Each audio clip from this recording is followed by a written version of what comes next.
Hey everybody, this is Lisa and Nancy, and we are standing in the backyard of a farm in a downtown district. We're in East Texas. We're in Gladewater-Texas, known as the antique capital of Eastern Texas. And you know what? Everyone here is about antiques. It's about history. But over here, it is also about fresh eggs, good food, and a wonderful place to stay. We're at the Jeter-House-Farmhouse-Bed-and-Breakfast with Mark and Lola May. Lola May sounds like a stage name. It does, doesn't it? Yeah. Some people at church I had to stop a fight between two older people because he said, "Your name is Lola May, right?" I was like, "No." She hit him real hard and said, "See, I told you." Wow. It's actually Lola Beth. Lola Beth, okay. May sounds like a middle name. Yeah. Depends on how you spell it. Right. Okay. It's M-A-Y, not M-A-E. Okay, yeah. Well, it's, you could be, a friend of Mae West. I'm old-fashioned. You can call me whatever you want as long as you call me to eat. Oh, yeah. Well, you're in a good place for eating. Yeah, for sure. Now, do you cook, Mark, or are you at the can, yes. Yeah. And I do help Lola with breakfast and for guests, but sometimes I go in there and just cook on my own during the day or something. But. So this is good for you. But you went from ice cream to farming and bed and breakfasting because you thought that would be easier? Well, it's something different because I can work. Yeah. He can't work as well because of all of his surgeries and because of his illness and everything. But because I can still work and he can work when he's able to, it works out great. That's nice. And he helps me make the beds and things like that, and he sweeps the floor. He's a clean fanatic, so he likes everything nice and clean, and I love that about him. In this, when you retire, isn't that what you're supposed to do, work when you want to? Yeah. That's what I've been trying to do that. But, it's so peaceful out here. I know everyone in the audience may hear a few cars in the downtown right now. We may hear a train. Yes. Because this is the Southern Railroad, right? Southern Pacific Railroad. Yes, it's the Pacific Railroad, yes. And that's part of what put Gladewater on the map, was having this and oil. Right. If it wasn't for the railroad, Gladewater probably wouldn't be here. And that's one thing a lot of people don't know. They think it was all the oil, but it wasn't. It was the railroad. And that's how a lot of towns were established anyway, was the railroad would build the road, or the railroad, and then towns would spring up. And that's what happened here.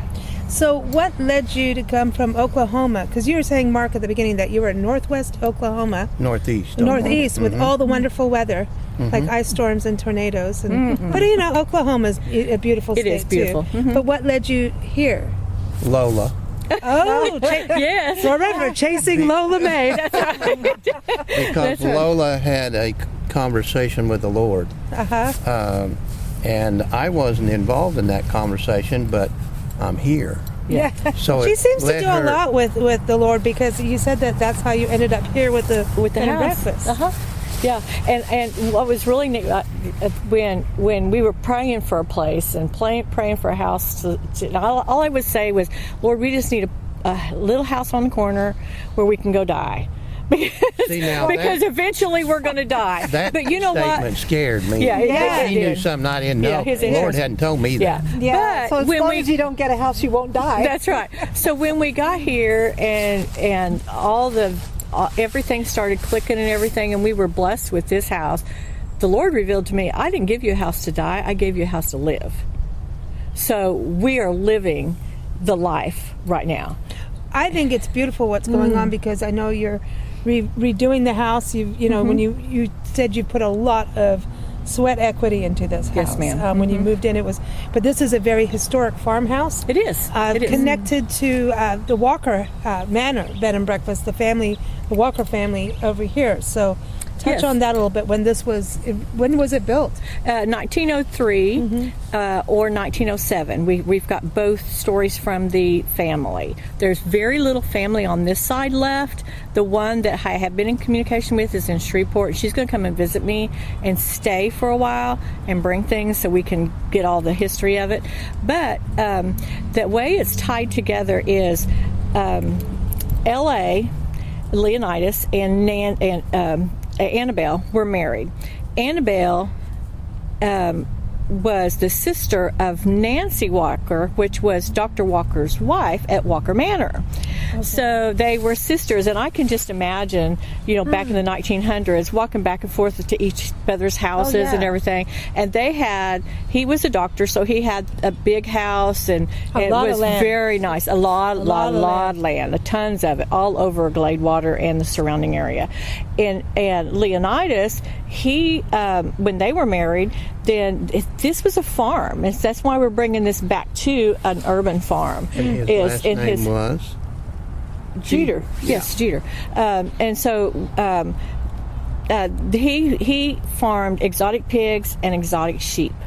And the sheep had long hair and everything. And I've been told stories from different people that come and visit the house that you could tell when it was shearing time because the sheep could be heard all over town with their screaming and everything with the shearing. So I can just imagine. My fur alone. Yes, I can just imagine. It was just fantastic. So Wow. So that's why we're just kind of bringing that back. Just a little taste of the farmhouse with the farmhouse breakfast and the chickens and rabbits and coop cats and everything. The coop cats are a trip, man. Yeah. They're really climbing the coop. Yeah. They are. They were climbing the coop because they wanted me to go and feed them. But the coop cats grew up with the chickens, so they don't harm the chickens at all. They actually help protect the chickens and keep them on their toes because when they're wrestling and fussing and fighting and playing and everything, they run up the fence and the chickens are just flying everywhere. But it's just hilarious. But they help with the mice and the snakes as well as the chickens. I mean, chickens can kill a snake too, but if you're not careful and you don't protect your food like you're supposed to, the mice can take it over, and the cats take care of that. And the snakes will come after the mice. Yes. Well, sure. Yes. So having two coop cats in there, and they're sisters from the same litter, so they've all grown up together too. So it's Lady Di and Lily. And you got pups too. Puppies, yes, yeah. We have a French bulldog, Katie. We have a Cocker Spaniel, Jacob, and we have a French poodle, a miniature, Abigail. Cool. See? Yes. So you do have a farmhouse. Yes. We do have a farmhouse. And we also have 2 rabbits, too. So the rabbits are they're so entertaining. Actually, the whole thing, you can sit there and watch chickens and rabbits all day long. We would do that. Now, where we're standing in the backyard, you've got a beautiful pecan trees, not pecans. It's pecan trees, yes. And lots of squirrels that we love to watch. And our poodle loves to chase them and everything. And they play games back here, actually. It's really I can imagine. Funny. Yeah. So the carriage house is right here, so it's separate from the house. It is. And this is, I think, very, very, I mean, the whole inside, everything is on the whole property, but that is going to be so cool, I think, for people that want to have their own little quiet vacation. Yes. Like maybe a honeymoon bridal suite, but it's like going to be like a little kitchenette in there. Girls get away, guys get away, it doesn't matter. It's got the bed in there. It has a futon that makes out to a bed. They can bring a blow-up mattress. There's plenty of room. Has a full bath with the original clawfoot tub and everything. And it has a beautiful kitchen in it that's just an old farmhouse country kitchen.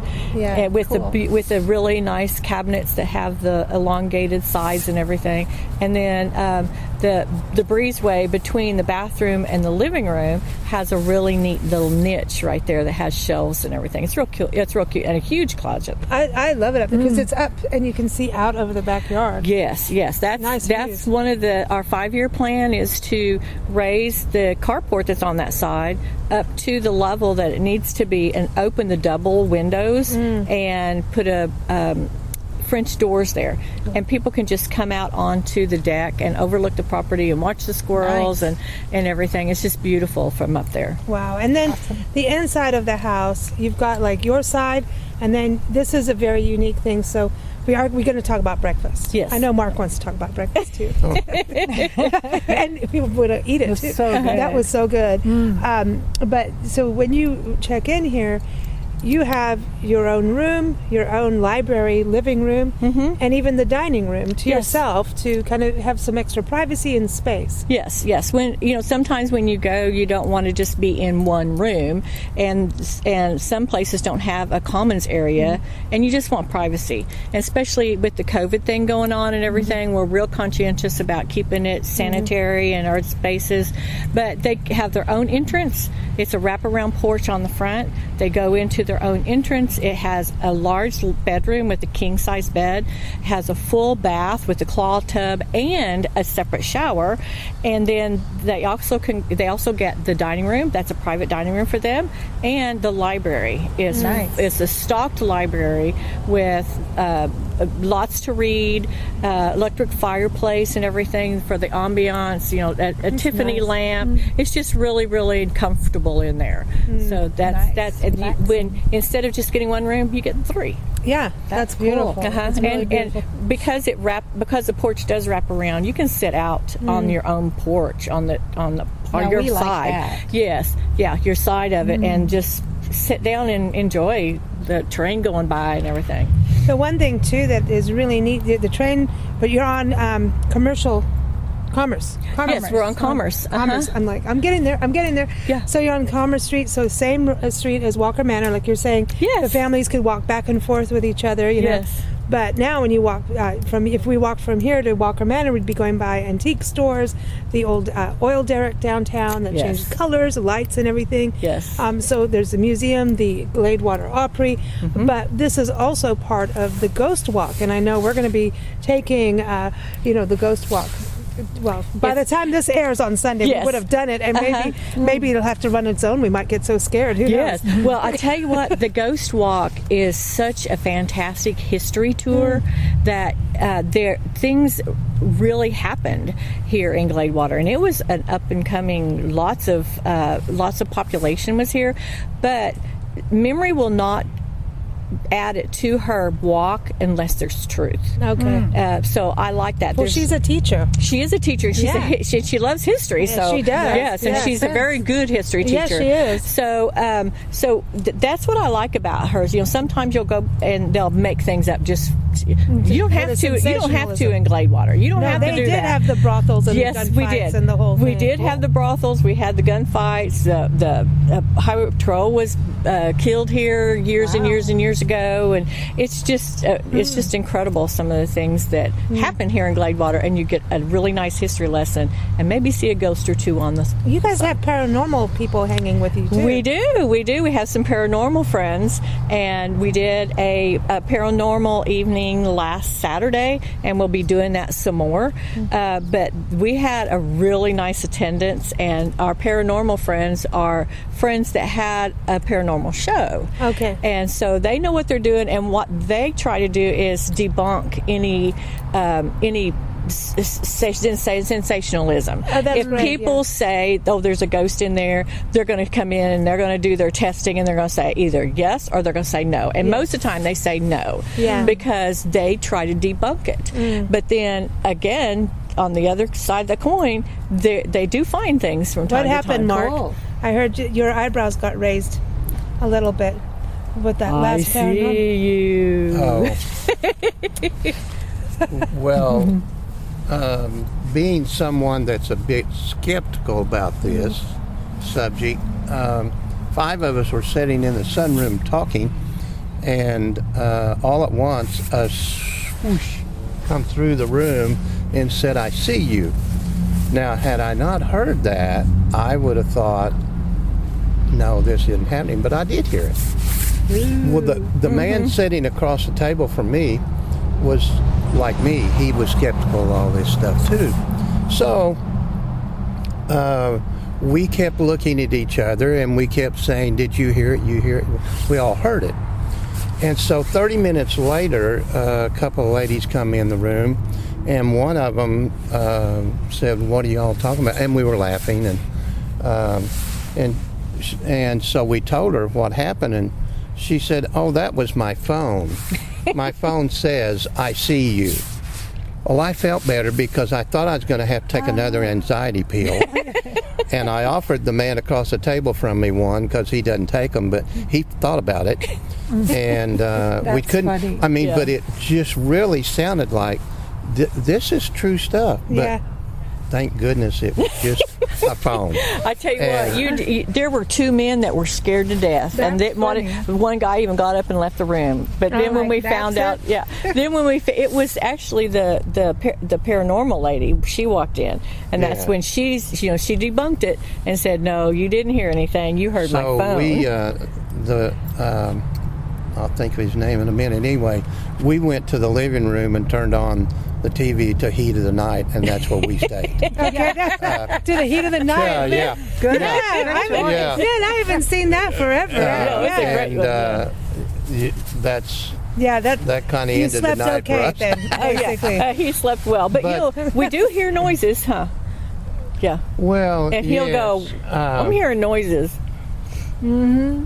But people have probably heard noises for years, but I don't put a lot of stock in that. But if that's what other people do, that's right good enough for them. Yeah. And it's fine with me. It's not my deal, but it's kind of it was interesting leading up to that night because I didn't know what to expect. Right. I'm a preppy, and now I'm a preppy farmer, and to some degree, I am a preppy cowboy to some degree. Moved to Texas, you have to have boots and hats and stuff like that. Yeah. And but it's a wonderful life. It's an opportunity that the Lord gives you, and it's on a day-by-day basis. And you never know. You just don't know what you're going to face from day to day. Yeah. And when we first moved down here, this was a jungle. Matter of fact, that gate right there, we didn't know we had that gate. You couldn't see it from the road. Yeah, it was covered up. And what is it? It's probably 8 foot. No, it's more than that. Yeah, it's probably it's probably 10 plus feet because we had to get that through here, and it's 10 by 12. So it's 10 plus feet, and he's right. He's right. You couldn't see it. I mean, the backyard? How big would you say this is? It's huge. We've got a little less than an acre here, just a little bit. And it was half a block wide. Yeah, it takes the whole block. And a block long. And the There's inside. 11 lots here. Yes. The inside, you said how many bags of? I took 82 bags of trash out and 14 boxes of trash. Huh? It had been empty for about 10 years, and it had been broken into a couple times, and there was just stuff everywhere. So you're bringing this back to life, and that's what I love about You couldn't this. see the fence. Right. You could see a little bit from the road, but we have sprayed and trimmed and cut and it's this. really nice. Where do you see the line of trees here in the back? The property goes behind that. There's a fence back there, and you couldn't see through there. You couldn't see those other property buildings over there. You couldn't see through any of this. Yeah, and you couldn't see the easement in the back when you drove around. So it was grown up. We had it surveyed, and that was amazing when the lady finished her survey to tell us what is what. And you just don't think of it being this size because of the shape it was in when we started. Yeah. And there's a ways to go, but we've still come a long way. this looked like this could have been baled for hay.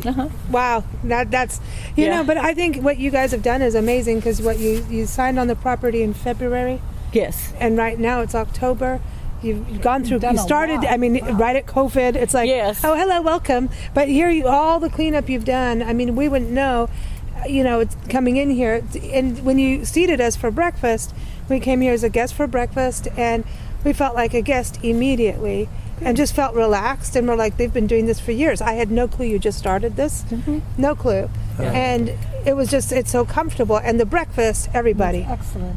The breakfast is darn good. Now, this was the first steak breakfast we had on our tour. And That's so right. this is breakfast, what do you say, steak bites? It's steak bites. We're in Texas, y'all. Yeah, yes, you did. You have to have steak in Texas And Oklahoma, right? Yes, It's also a thing. but we, because this is a farmhouse, that's traditional. What they would serve would be the fried potatoes, and so we did those were good. We did the potatoes and the steak bites, and then a couple fried eggs that were grown right here on the property, and we gather right here. And then you had a green onion to go with I it, love that. and then Give a homemade little muffins that we're going to send home with you. Oh my gosh! And biscuits, and biscuits, yes. and coffee and apple juice, and yes, that is amazing. And there's plenty to eat. We don't want you to go hungry. No, we're prepped for. I mean, we're recording this now, getting ready for a Halloween show, and I'm like, okay, we can make it through. Yes, we might have to wear garlic around our neck for this Halloween show. I don't know what's going on, but hey, that's a good idea. You never know what's going to happen. Yeah, because tomorrow is Halloween, and we're going to be doing Halloween trick-or-treat, old-fashioned Halloween trick-or-treat for the kids, because a lot of places like the mall and stuff don't do them anymore because of the COVID. But here you can come in one gate and go out the other gate, but you can still cruise the property and have fun. Awesome. You've decorated this so well too. Thank you. Last thing is, when you were redoing the inside of the house, the farmhouse, you took down, there was the old wallpaper, and somebody had put up you took down the drywall. That's the word I was looking for. And you found the original shiplap of this. Yes, in the entryway. It's it's like 20 by 14 or 16, and that's just the entryway. And the wallpaper had been painted several times, and it was cracking. So when we started taking it off, it had the cheesecloth behind it, and then behind that was this beautiful original shiplap. And because when they did the shiplap, it's a double wall. The shiplap on both sides of the wall, you can't hear anything from one side of the house to the next side of the house. And sometimes you can't hear from one room to the other because the shiplap is so thick and so solid, and this house is so well built, you can't hear anything. So that's what I like about being able to put our guests on one side and then us on the other side, is they can have their privacy and just have a nice conversation. And the girls, if they want to come and have a girls' party, there we had 3, and they said they were up till 2 o'clock in the morning laughing. We didn't even hear them. Oh, that's amazing. That's really nice that these old houses are. What is your website for everyone to come and find you? It is the Jeter-House.com. The Jeter-House, and that's Jeter, just to prove I can spell, because memory will listen in here and say, listen. That's right. Get your spelling right. So the Jeter-House.com. Thank you so much. It's been a pleasure meeting you both, and you're welcome back anytime. Oh, we're coming for that breakfast and that carriage house. That's that carriage. I'm putting dibs on that. The carriage house is almost there. Yeah.